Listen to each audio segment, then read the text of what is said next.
I am about 10 minutes away from heading out the door, going to meet with some of my training buddies to grab some food. But just as I was doing that, I was killing some time and I went, oh, might as well check and see what was happening with Crawford and Spence. They're both fighting today. Super exciting, massive fight that I really want to watch. And I stumbled on the weigh-ins. The weigh-ins are happening. And of course, at this time of the day, in the afternoon, it's ceremonial weigh-ins. And it just got me just in my head, just ranting and reeling as I do every time I hear ceremonial weigh-ins. We're gonna talk today about what is happening with these. Why are they there? It's, to me, one of the dumbest things ever. If you don't know the history behind it, at least as I understand, we're gonna get into that today, and we're gonna talk about how the athletic commissions think they're doing fighters a favor, but they're actually putting people at massive risk.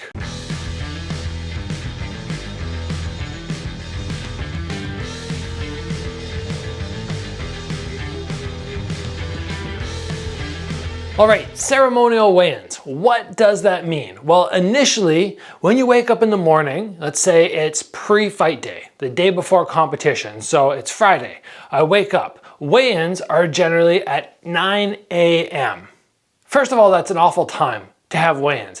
What does that mean? It means that if I am cutting any weight, I have to get up before 9 a.m. to make the weight. And let's be honest, most fighters are traveling to get to wherever they're going to compete. So you're jet lagged, you have the time difference, and then all of a sudden they're like, oh, 9 a.m., you have to get up, you have to be ready for weigh-ins. So what are you getting up at? 6 a.m. to make weight? Maybe not a bad thing on a normal day, but when you're traveling, that might be like when I was just in Miami a couple weeks ago, that's like 3 a.m. my time, because there's a 3-hour time difference.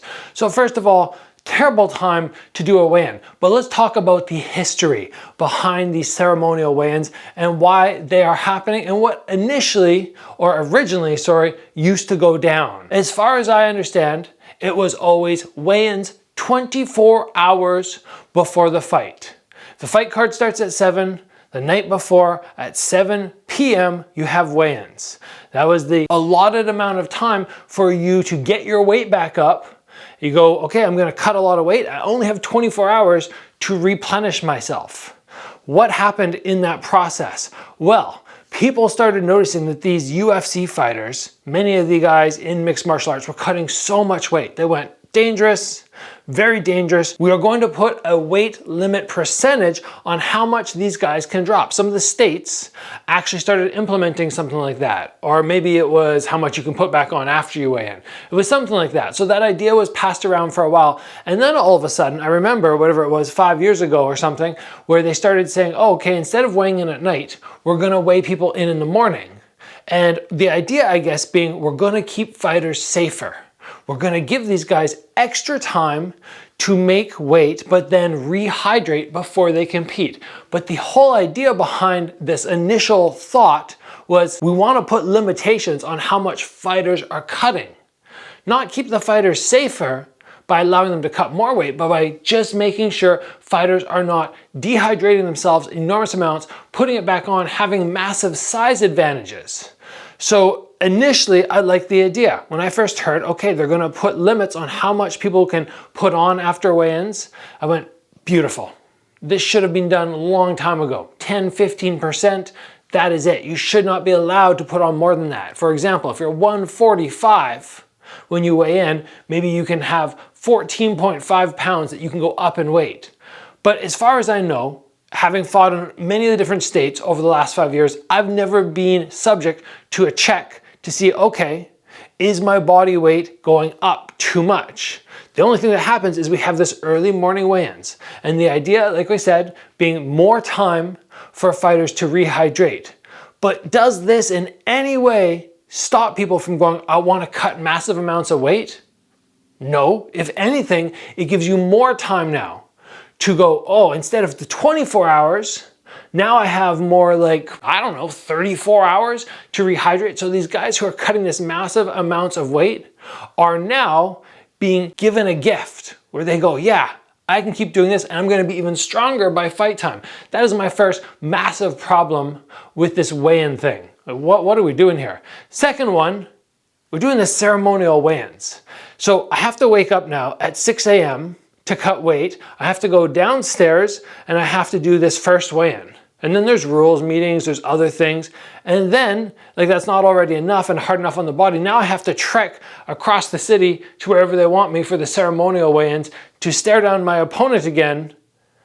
It just seems like such a waste of time when somebody should be resting and recovering and getting ready for competition that is very dangerous. You're asking them to take a bunch of energy and not be able to replenish themselves properly. Like I try to be on the ball now and I try to put a bunch of stuff in my backpack, take granola bars, take drinks, take some fruit. So if I'm gone for 2 or 3 hours on this time when I should be rehydrating and replenishing my body, I can actually do it properly. But still, it just seems to me like a ridiculous, stupid system where we're giving the big fighters who want to cut a lot of weight more time, and then the fighters who want time to rest and replenish after just stay in their hotel room. You're dragging them away going, here's an extra thing for you to do. And we could have all this done in one simple weigh-in, the way it used to go down. You wake up in the morning, you can relax a little bit, you can slowly make your weight, you can go do your weigh-ins, be done, boom. I don't really understand. This is just more of me really ranting away, but I'm very curious to see what many of you guys think about these ceremonial weigh-ins. Do you even care about them? Like obviously there's a lot of people at the stadium when they have these things, but in general, when you're at home, do you watch ceremonial weigh-ins? Like, I never do. Never like, oh, I'm gonna go on and watch a UFC ceremonial weigh-in. If there's a fighter that I'm unsure about if they're gonna make weight, I'm like, oh, this guy's really big and I think he might struggle and I wanna see what he looks like, I'll see them weigh in the morning. I don't care about what happens after. So that's just my thought process. Let me know what you guys think. That's all. I just needed to rant. Had stuff jumbling around in my head. Stupid promotions, stupid athletic commissions, all these people doing something that just seems so backwards. So I ranted. Whew. I'm done. I'm gonna go and get some food with my friends, and I will see you guys back on the channel very soon.